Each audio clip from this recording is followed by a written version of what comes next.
फिर पैर पसार चुके कोरोना से हरकत में आए स्वास्थ्य विभाग। जीएमसी अस्पताल में भर्ती मरीजों की हो रही कोविड जांच। टेस्टिंग सेंटर में आम लोगों की भी की जा रही जांच।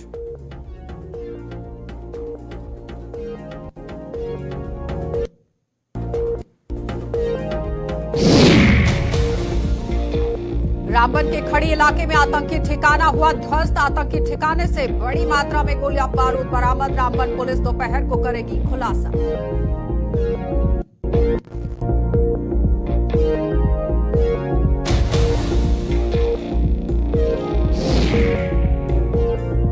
और स्मार्ट सिटी जम्मू की अब और बढ़ेगी स्मार्टनेस। जम्मू में जून महीने से चलेंगी यहां पर 75 ई बसें। ऐप के माध्यम से लोगों को मिल पाएगी जानकारी।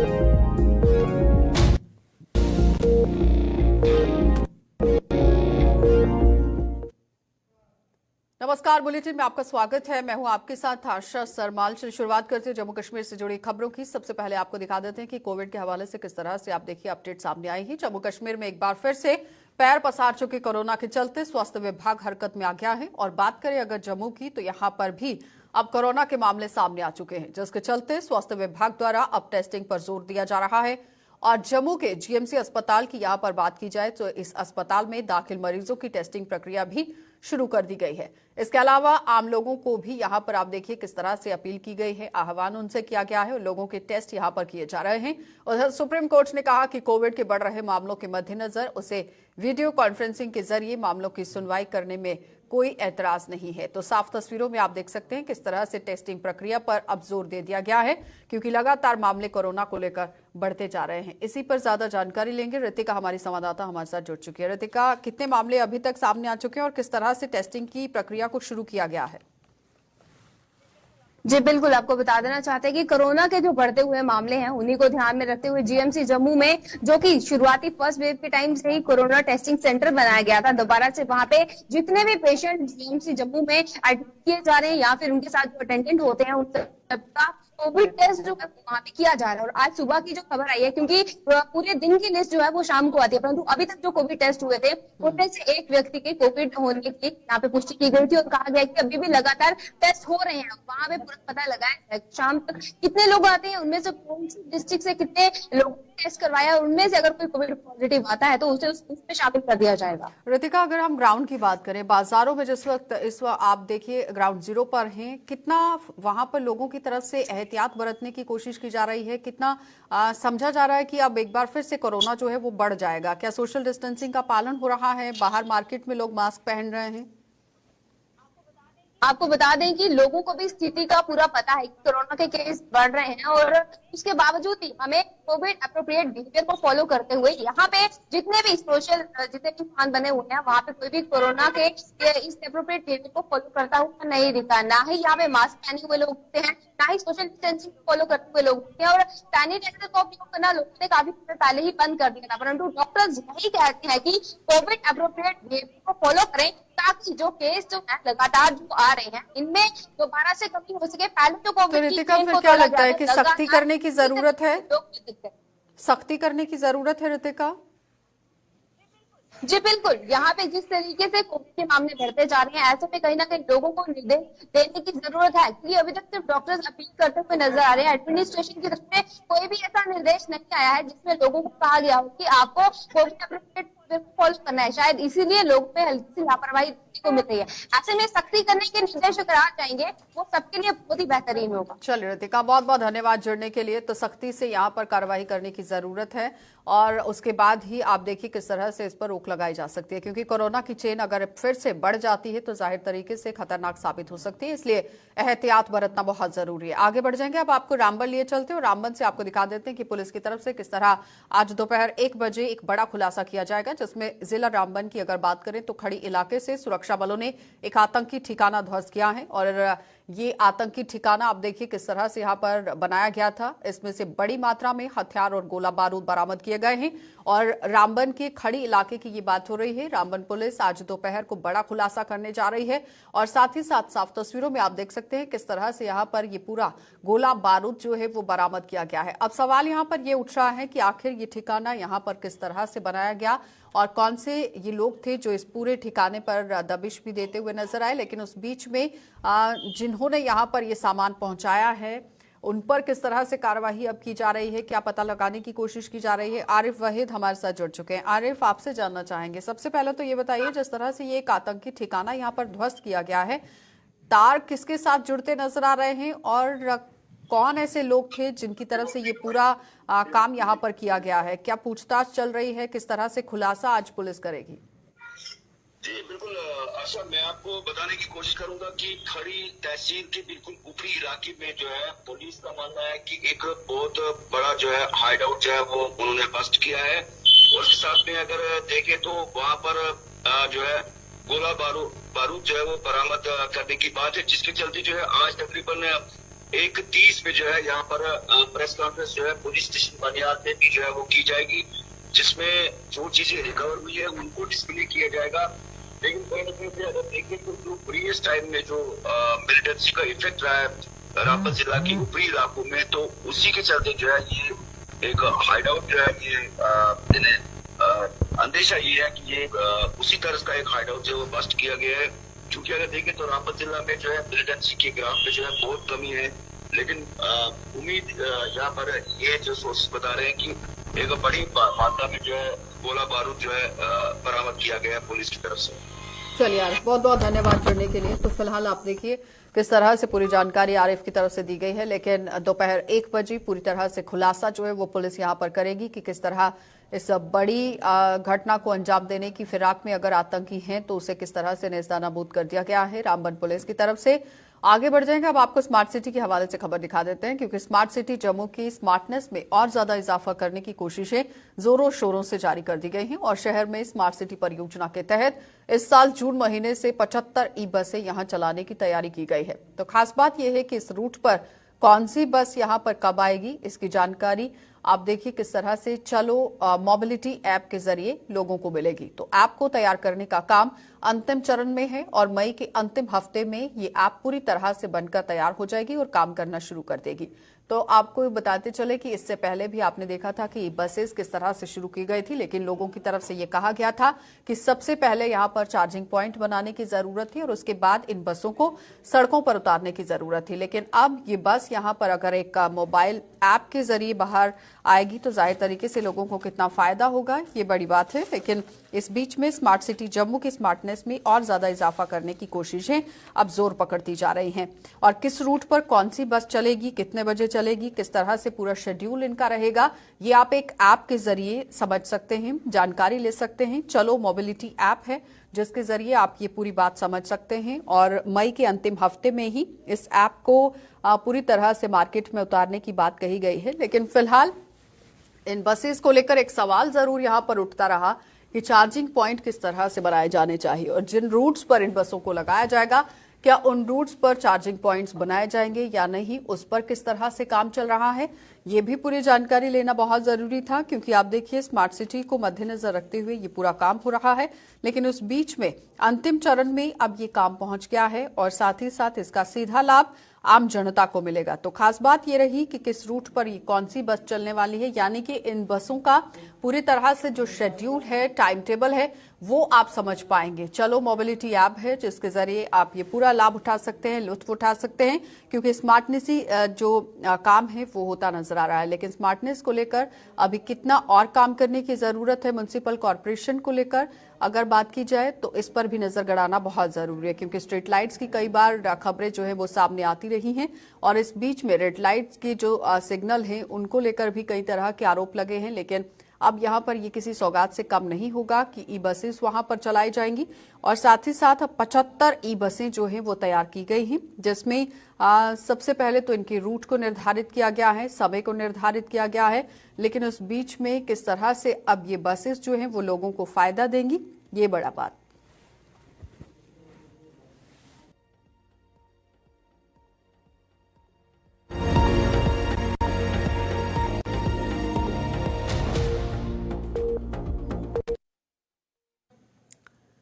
तो साफ तस्वीरों में आप देख सकते हैं किस तरह से इन बसेस का फायदा जो है वो जम्मू कश्मीर के लोगों को मिलने जा रहा है। लेकिन फिलहाल अगर हम जम्मू शहर की बात करें तो यहाँ पर इन बसों को उतारने की कोशिश की गई है। अनिल हमारे संवाददाता हमारे साथ जुड़ चुके हैं। अनिल, इससे पहले भी इन बसेस को उतारा गया था और इस बार कहा गया है कि 75 ई बसें जो है वो मार्केट में उतारी जाएंगी, लेकिन उस बीच में यहाँ पर सवाल ये है कि जिस तरह से चलो मोबिलिटी ऐप तैयार की गई है, फायदा किस तरह से रहेगा? अनिल,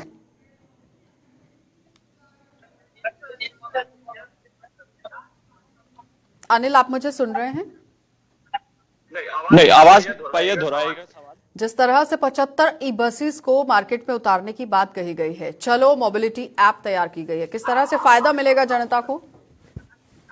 देखिए आशा, अगर हम बात करते हैं तो जनता को लाभ को लेकर जो है वह लगातार प्रयास जो है वो केंद्र सरकार भी करते हुए नजर आ रही है। और वहीं पर जम्मू कश्मीर की बात करते हैं तो जम्मू कश्मीर के प्रशासन और जम्मू कश्मीर के महामहिम उपराज्यपाल की बात करते हैं तो जिस तरह से स्मार्ट सिटी का प्रोजेक्ट यहाँ पर निर्माण जो है वो किया जा रहा है और उसी के अंतर्गत जो है ये सारा कार्यक्रम किया जा रहा है। इससे पहले भी आपने शहर में देखा होगा कि बसी का निर्माण जो है वो जम्मू कश्मीर के महामहिम उपराज्यपाल की तरफ से किया गया था और ये एक नया जो स्मार्ट सिटी के अंतर्गत जो कार्यक्रम चलाया जा रहा है ये उसी में शामिल है।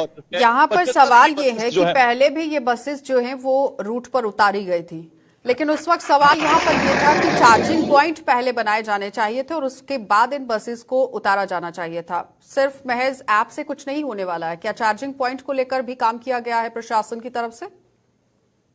देखिए आशा, अगर हमने पहले भी जिक्र किया था कि फैसले तो सरकार ले लेती है मगर वो क्या चार्जिंग पॉइंट्स का इसका भी कई सारा इश्यू जो है उन तमाम एम्प्लॉयज को देखने को मिला था जो लगातार ई बसेस जो चलाते हैं उनको अभी भी कहीं ना कहीं दिक्कतों का सामना करना पड़ रहा है। एक तरफ सरकार जो है वो बेहतर कार्य जरूर कर रही है जम्मू कश्मीर के लिए, मगर दूसरी तरफ अगर हम देखें तो ये इससे पहले जो है जो पूरा प्री प्लान किया जाता है कि उसको किस तरह से जमीनी सतह पर उतारना है, इसको लेकर जो है कहीं ना कहीं प्रशासन जो है वो हर बार नाकाम नजर आती है। इस बार कार्य जरूर किया गया है मगर अब ये देखने वाला समय होगा कि ये जो ई बसेस की बात कर रहे हैं, जो ये 75 बसें चलेंगी, क्या शहर के लिए के साथ साथ आने वाले दूर दराज के क्षेत्रों की अगर हम बात करते हैं तो क्या उसका लाभ उनको मिल पाएगा? मतलब चार्जिंग पॉइंट का आपने जिक्र किया है, इसका सवाल जरूर मैं दोहराना चाहूंगा क्योंकि जम्मू कश्मीर के जम्मू म्युनिसिपल कॉर्पोरेशन के मेयर की बात करते हैं तो वो समय समय पर कहते हैं कि बेहतरी का कार्य यहाँ पर हो रहा है। ठीक है, बेहतर का कार्य तो यहाँ पर हो रहा है मगर क्या उसका लाभ आम जनता के बीच में पूरी तरह से मिलता हुआ नजर आ रहा है? मगर हमने इससे पहले भी देखा कि आम जनता को लाभ नहीं मिला था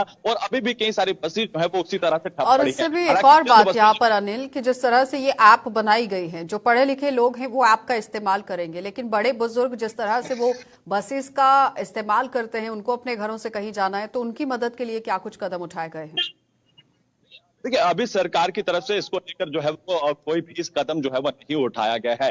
हालांकि अब सरकार को ये समझना होगा कि उनके लिए जो है एक अहम जो है वो फैसला जरूर करना होगा और उनको मीडिया के माध्यम से, हालांकि एक ऐसा माध्यम होता है कि जो तमाम बुजुर्ग होते हैं या न्यूज़पेपर समाचार के पत्रों के द्वारा जो है उन्हें ये जानकारी मिलती है कि किस तरह से उसका इस्तेमाल होगा। क्योंकि आप देखिए कि जो बुजुर्ग होते हैं जो इस समय तकरीबन जो है वो समाचार पत्रों के जरिए होता है या उनके पास एक जरिया होता है के प्रसारण से जो है होता है, तो वो एक माध्यम होता है। प्रशासन को कहीं ना कहीं इसको लेकर जो है कई सारे कार्यक्रम चलाने होंगे क्योंकि बुजुर्गों की बात करते हैं तो ये कहीं ना कहीं उनके लाभ के लिए करवाया जा रहा है या फिर जम्मू कश्मीर की जनता के लिए किया जा रहा है। तो बहुत बहुत धन्यवाद अनिल जुड़ने के लिए। तो फिलहाल आपने देखा कि अनिल हमारे संवाददाता हमारे साथ जुड़े हुए थे जो बता रहे हैं कि किस तरह से चलो मोबिलिटी ऐप के जरिए आप इसका पूरा फायदा ले सकते हैं कि बसेस कौन से रूट पर रहेंगी, कितने बजे कौन सी बस कहां पर रहेगी, इसकी पूरी जानकारी हासिल कर सकते हैं। लेकिन उस बीच में एक सवाल जरूर यहाँ पर उठ रहा है जो लोगों की तरफ से उठाया गया है कि चार्जिंग पॉइंट कहां कहां पर बनाए गए हैं और साथ ही साथ यहाँ पर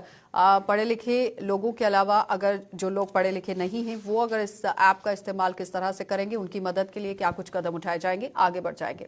अब आपको फिरोजपुर डिवीजन के अधीन आने वाले श्री माता वैष्णो देवी कटरा और जम्मू तवी रेलवे स्टेशन पर पहली बार रेल कोच यहाँ रेस्टोरेंट खोले जा रहे हैं और इसके लिए प्रक्रिया भी शुरू कर दी जा चुकी है। तो इसके तहत रेलवे के यहाँ खराब हो चुके कोच यानी कि बोगी को रेस्टोरेंट के रूप में यहाँ किस तरह से तैयार किया जा रहा है। रेलवे स्टेशन परिसर में स्थापित उसे किया जाएगा और इस रेस्टोरेंट में यहाँ रेल यात्रियों के अलावा शहरवासी भी स्वादिष्ट व्यंजनों का स्वाद ले सकते हैं। और आपको ये भी बताते चले कि यहाँ पर क्या कुछ खासियत रहेगी, इस पर भी पूरी जानकारी आपके सामने रखेंगे। लेकिन सुविधा किस तरह से आम लोगों को मिलेगी, यहाँ पर बाहर से पहुंच रहे जो पर्यटक हैं उन्हें मिलेगी, इस पर भी आपको पूरी जानकारी देना बहुत जरूरी था। क्योंकि साथ ही साथ आपको ये बताते चले कि दोनों तस्वीरें आप देख रहे हैं किस तरह से, एक तरफ जम्मू तवी रेलवे स्टेशन है, दूसरी तरफ कटरा रेलवे स्टेशन है और इन दोनों रेलवे स्टेशन पर किस तरह से रेस्टोरेंट बनाने की बात कही गई है। क्योंकि जो ट्रेन की बोगी खराब पड़ी हुई है, जिसका कोई लाभ अभी नहीं बचा है, जो सुविधा नहीं दे पा रही है, उसका इस्तेमाल इन रेस्टोरेंट्स में किया जाएगा। उनको रेस्टोरेंट की यहाँ पर शक्ल जो है वो दी जाएगी। लेकिन लोगों के अंदर कितना उत्साह देखने को मिलेगा, सोहन कोहली हमारे संवाददाता हमारे साथ जुड़ चुके हैं। सोहन, जिस तरह से एक सौगात ही कहेंगे इसे कि रेलवे स्टेशन के अंदर इस तरह से रेस्टोरेंट जो है वो तैयार किए जाएंगे, क्या कुछ वहां पर चल रहा है, काम किस तरह से? जी, मैं आपको बता दूं कि जाने वाले श्रद्धालुओं को यहाँ पे एक और नार्दर्न रेलवे की तरफ से यहाँ पे एक सुविधा दी जाएगी। सुविधा में मैं आपको बता दूं कि नार्दर्न रेलवे की तरफ से 4 जो स्टेशन है वो चुने गए हैं यहाँ पे रेलवे कोच रेस्टोरेंट बनाने की।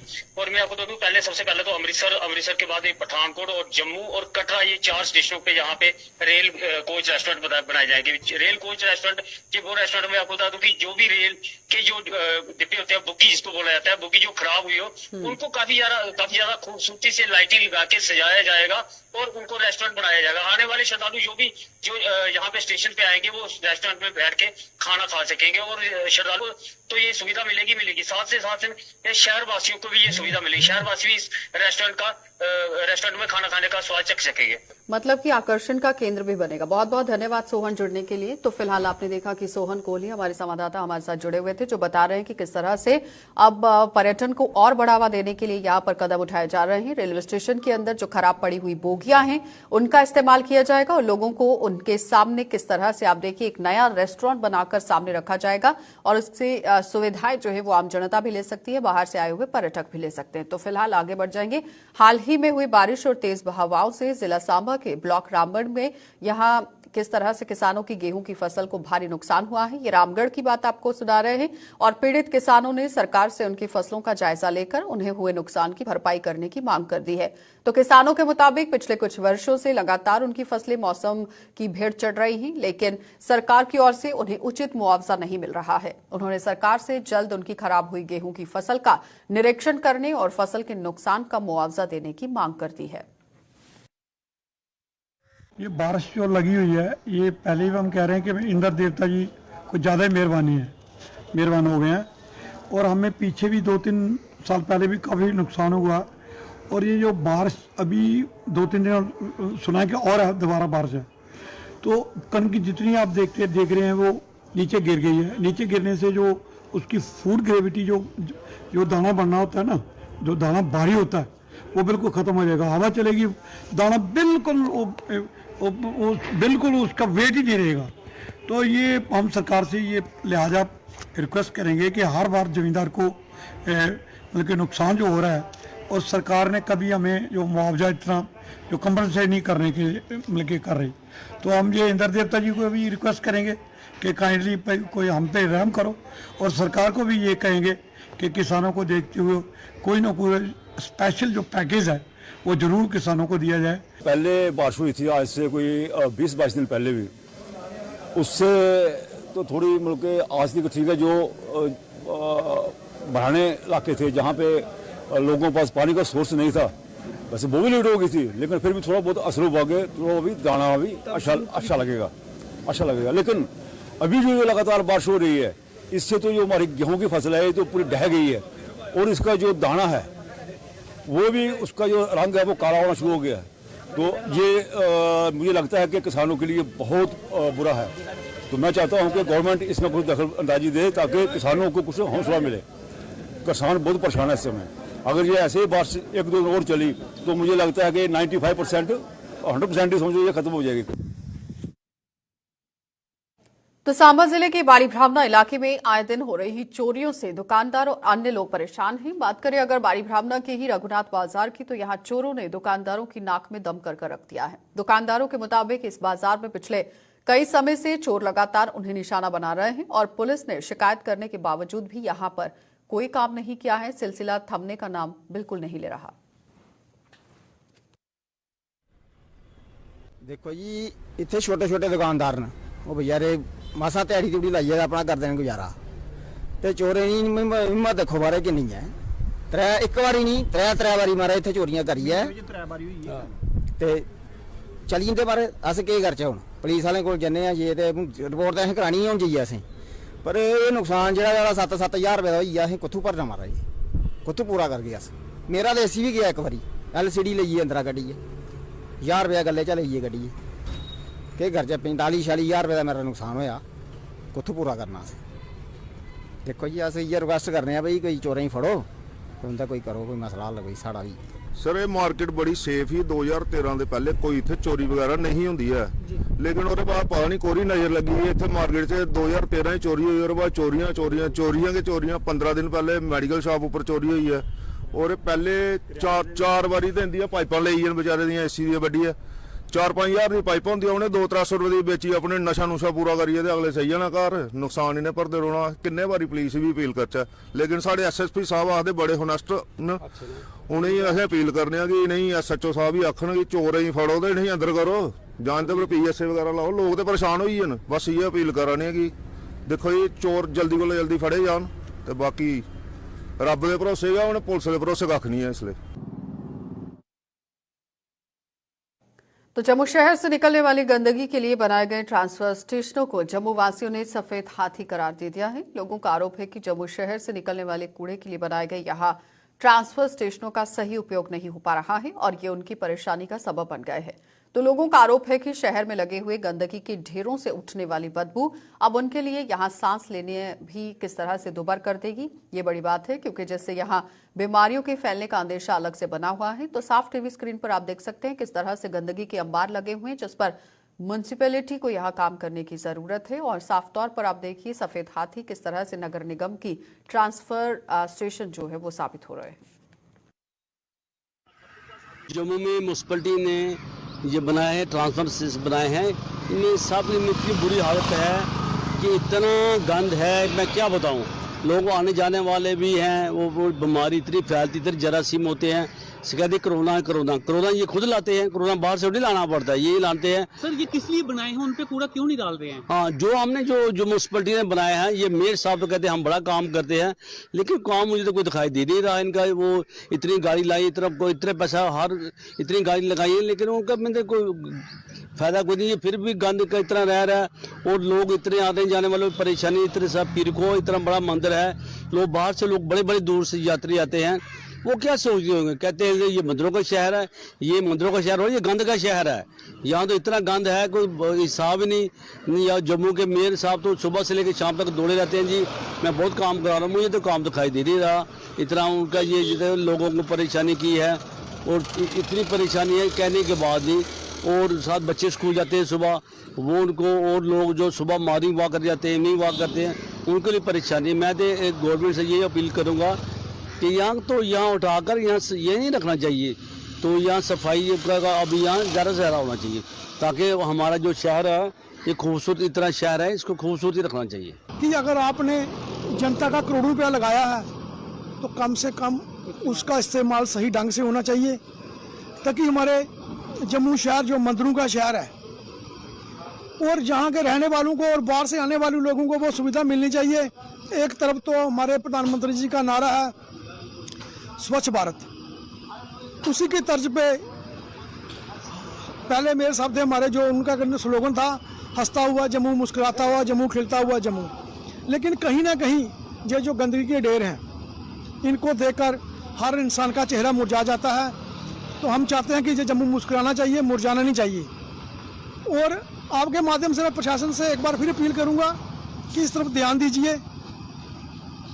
हम तो कहने को स्मार्ट सिटी की ओर बढ़ रहे हैं और बढ़ भी चुके हैं, लेकिन ये जो एक बहनुमा दाग, जो धब्बा हमारे चेहरे पे थोपा हुआ है, इसका कोई ना कोई हल निकलना चाहिए। तो जम्मू के वार्ड नंबर 6 गुर्जरनगर में यहां सीवरेज बंद होने की वजह से लोगों को परेशानियां उठानी पड़ रही हैं। उनके मुताबिक यहां पिछले 1-2 महीने से वार्ड में ही सीवरेज बंद हुआ है, जिससे गंदा पानी निकलकर गलियों में बह रहा है और उनके लिए चलना फिरना भी मुहाल हो चुका है। तो यही नहीं, गंदा पानी उनके घरों में भी आप देखिए किस तरह से सप्लाई होने वाले पानी की पवानी को भी दूषित कर रहा है। और वो कई बार इस परेशानी को लेकर जम्मू नगर निगम की और साथ ही यूईडी के जो अधिकारी हैं उनसे मिल चुके हैं, लेकिन कोई भी काम नहीं किया गया है। आज देख रहे हैं जहां म्यूनसिपल कॉरपोरेशन या मेयर साहब हमारे कहते हैं स्मार्ट सिटी, ये हमारी स्मार्ट सिटी का हाल है। आज कम से कम 2-2 महीने हो गए हैं ये मेन होल ब्लॉक हुए। महकमा टच से मस नहीं होता है। यूडी के एक्शन को हम अप्रोच करते हैं, वो कहते हैं जी एनबीसीसी हमारे अप्रोच में नहीं है। हम किसको अप्रोच करें? कम से कम ये देखना, इससे अच्छा तो जो हमारी नालियाँ थी कम से कम वही अच्छी थी। हम जिस महकमे को भी अप्रोच करते हैं, ना एनबीसीसी यहाँ पर आती है ना यूडी आती है, तो हम किसके पास जाए? अब हमने झगड़ा तो नहीं करना है। एक तरफ से मेयर साहब कहते हैं जी स्मार्ट सिटी बनाई, ये हमारी स्मार्ट सिटी है। रमज़ान का महीना है, बुजुर्ग है, लोग यहाँ से नमाज पढ़ने जाते हैं। मेन होल से जो ये गंदगी बाहर आ रही है, 2-2 महीने हो गए इन मेन होलों को ब्लॉक हुए। चलिए, बुलेटिन में फिलहाल इतना ही। देश और दुनिया की खबरों के लिए आप बने रहिए गुलिस्तान न्यूज के साथ।